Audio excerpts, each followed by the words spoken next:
गांव के एक शांत से कोने में शेखर अपने बेटे आरव के साथ रहता था। शेखर की पत्नी राधा की मृत्यु आरव के 5वें जन्मदिन के एक सप्ताह बाद एक सड़क दुर्घटना में हो गई थी।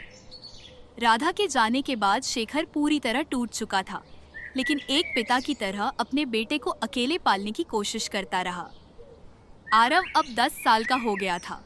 बहुत चुपचाप रहने वाला बच्चा था। उसकी आंखों में हमेशा माँ को खोने का दर्द झलकता। वह स्कूल जाता, खेलता भी था, लेकिन अंदर से बेहद खाली था। समय के साथ शेखर के परिवार और पड़ोसियों ने सलाह दी कि उसे दोबारा शादी कर लेनी चाहिए, ताकि आरव को एक माँ मिल सके और घर को एक औरत की जरूरत पूरी हो सके। बहुत सोच विचार के बाद शेखर ने मीरा से शादी की, एक सीधी सादी और शिक्षित लड़की, जिसने यह रिश्ता सिर्फ इसीलिए स्वीकार किया क्योंकि उसे बच्चों से प्रेम था। मीरा जब पहली बार इस घर में आई तो उसे लगा कि सबसे बड़ा काम घर सजाना नहीं, बल्कि उस बच्चे के दिल को जीतना है जो अपनी माँ को खो चुका है। मीरा ने धीरे धीरे अपनेपन से आरव के दिल में जगह बनाने की कोशिश की।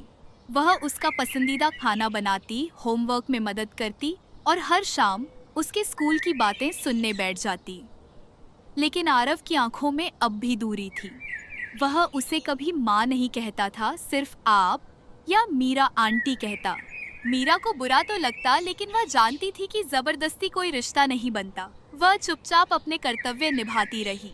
एक रात बारिश तेज हो रही थी। शेखर किसी जरूरी काम से शहर गया हुआ था। आरव को तेज बुखार हो गया। वह बिस्तर पर कांप रहा था। मीरा ने डॉक्टर को बुलाया, दवाइयां दी और सारी रात आरव के पास बैठी रही।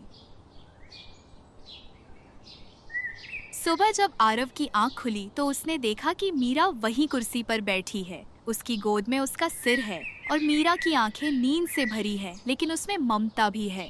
आरव की आंखों में कुछ चमक आया। उसने धीमे से पूछा, आप पूरी रात यहीं बैठी रहीं? मीरा ने मुस्कुराकर सिर हिलाया। आरव ने कुछ देर चुप रहकर धीरे से कहा, माँ। मीरा की आंखें भर आईं। वह कुछ नहीं कह सकी, बस उसे सीने से लगा लिया। वह जानती थी वह दिन आएगा, लेकिन इतना सुंदर होगा उसने सोचा नहीं था। उस दिन के बाद आरव में बदलाव आ गया। वह मीरा से बातें करने लगा, उसके साथ रसोई में बैठता, स्कूल की बातें बताता। मीरा के लिए यही उसका असली इनाम था। अब वह सौतेली माँ नहीं रही थी, अब वह सिर्फ माँ थी।